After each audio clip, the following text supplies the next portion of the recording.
केवल भाषा विज्ञान को दे दिया जाए कि ये भाषा कहाँ का है तो झगड़ा निपट जाएगा। अगर भाषा विज्ञान को दे दिया जाए तो ये झगड़ा निपट जाएगा।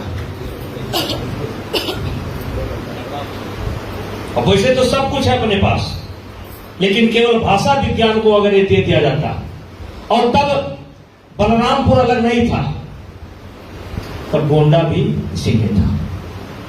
अब महर्षि जगदम्ब का भी इतिहास यहीं से मिलता है,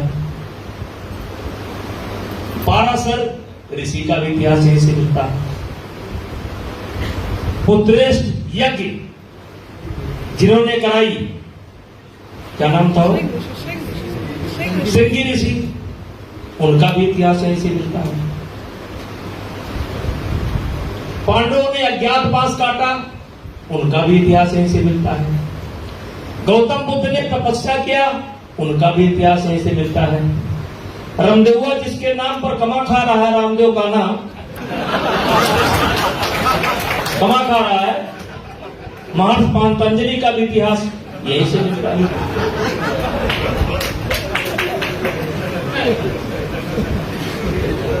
और मेरे भाइयों,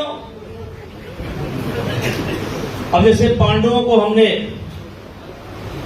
जगह दी और यहां से जाते ही उनको भी राजकाज मिल गया, युद्ध करना पड़ा, अज्ञातवास यहीं पर काटा था।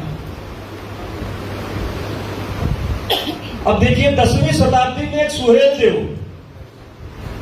10वीं शताब्दी में सैयद सालार मसूद गाजी, सैयद सालार मसूद गाजी, जो शायद बाबर का भांजा था।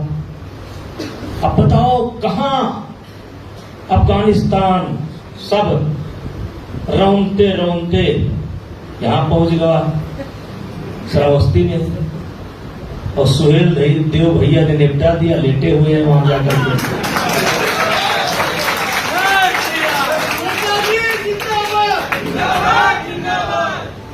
अब सुहेल देव पर भी बड़ा झगड़ा है। पासी कहते थे, लोग कहते थे कि सुहेल देव पासी थे,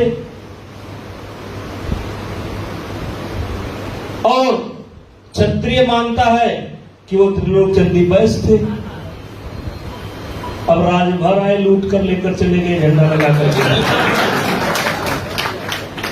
लेकिन चलो भाई, पासी थे या राजभर थे या क्षत्रिय थे, इस विवाद में पढ़ने की जरूरत नहीं है, लेकिन थे तो हमारे। और इसी प्रकार से सिकंदर ने जब हमला किया था, मेरे भाइयों, सिकंदर ने जब हमला किया था, आपको पता होगा, और सिकंदर के बाद सिल्लू किसने किया था, उस समय चंद्रगुप्त मौर्य का इतिहास मिलता है, चाणक्य का इतिहास मिलता है।